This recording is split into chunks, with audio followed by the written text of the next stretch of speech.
Muli magandang gabi po sa ating lahat at tayo po ay magbabasa dito po sa ating ginagawang daily devotion at nandito na nga po tayo sa Joshua chapter 14 at ang aking pong babasahin dito po sa verses 1 to 2 at sinasabi nga po dito sa talatang ito, ang paghahati ng Kanaan.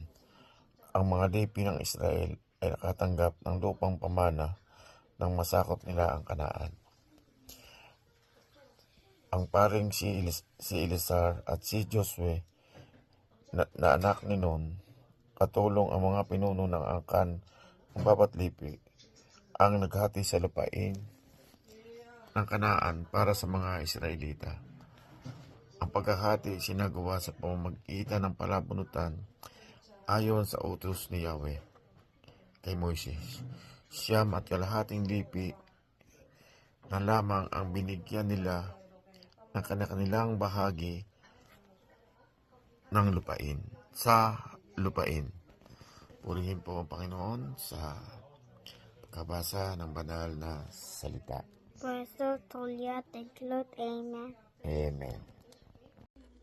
Magandang gabi po sa ating lahat. Muli tayo po ay magsishare sa ating daily devotion. Dito pa rin po sa Joshua chapter 14, verse 3 to 4. Sapagkat ang mga anak ni Jose ay naging dalawang lipi, ang Manases at ang Ephraim, at hindi sila nagbigay ng bahagi sa mga Levita sa lupain. Liban ang bayan na matahanan, pati ng mga layon, niyaon sa kanyang hayop at sa kanilang pag-aari. Amen.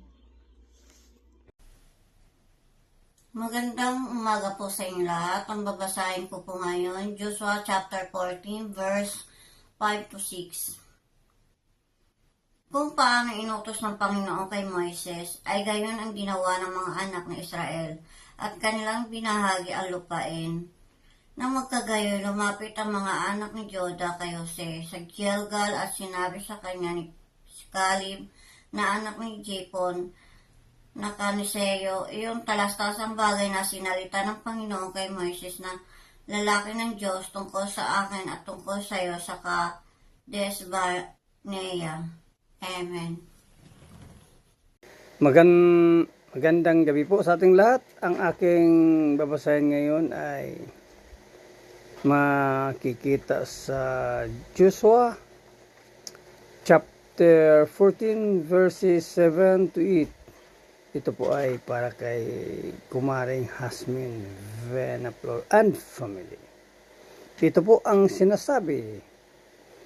I was 40 years old when Moses, the servant of the Lord, sent me from Kadesh Barnea to explore the land. I brought him back a report according to my convictions. But my fellow Israelites who went up with me made me hearts of the people melt in fear. I, however, followed the Lord my God wholeheartedly. Yun lang po. Maraming salamat. Purihin ang Panginoon. God bless. Magandang gabi po sa ating lahat. Ang aking babasahin ay makikita sa Joshua Kapitulo 14, versikulo 9 hanggang 10. Ito po ang sinasabi. So on that day Moses swore to me, the land on which your feet have walked will be your inheritance and that of your children forever, because you have followed the Lord my God wholeheartedly. Now then, just as the Lord promised, he has kept me alive for 45 years since the time he said this to Moses, while Israel moved about in the wilderness. So here I am today, 85 years old. Yan lang po. Maraming salamat. Purihin Panginoon. God bless. Magandang gabi po sa lahat. Ang babasahin ko po ngayon ay makikita sa Joshua 14 verse 11 to 12. I am still as strong today as the day Moses sent me out. I'm just as vigorous to go out to battle now as I was then. Now give me this hill country that the Lord promised me that day. You yourself heard then that the Anakites were there, and their cities were large and fortified. But the Lord helping me, I will drive them out just as He said. Yun lang po. Maraming salamat. God bless. Good evening po sa lahat. Ang babasahin ko po para sa ating daily devotion ay matatagpuan sa Joshua chapter 14 verses 13 to 15. Sabi rito, si Joshua blessed Caleb son of Jephunneh and gave Hebron to him as his portion of land.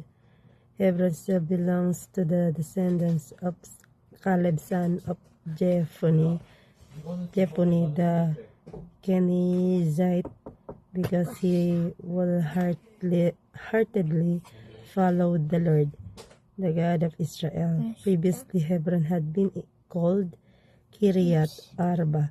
It had been named after Arba, a great hero of the descendants of Anak, and the land had rest from war. Purihin ng Diyos sa pagbabasa ng kanyang mga salita. Praise the Lord, thank you, Lord. Amen po.